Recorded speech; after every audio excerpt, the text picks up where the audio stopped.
কান্নাকাটি করেছে। আল্লাহ পাক উলামায়ে কেরামের দোয়া কবুল করেছেন, উলামায়ে কেরামের চোখের পানি কবুল করেছেন।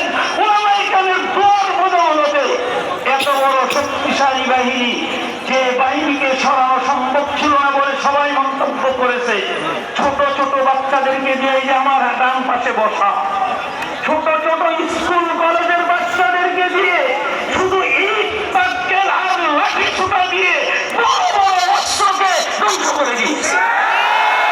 এমনকি ছোট ছোট বাচ্চাদেরকে দিয়ে আপামর জনগণ তাদের সাথে সহযোগিতা করার কারণে যে সরকার বলেছিলেন যে পালায় না,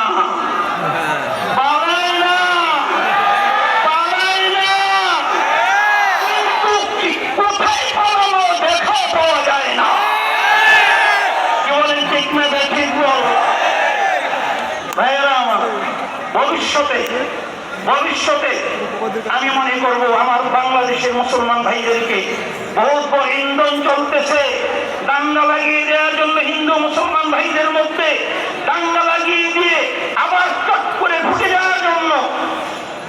এটা যেন করতে না পারে, সতর্ক থাকতে হবে, ঐক্য থাকতে হবে, ঐক্য গড়ে তুলতে হবে।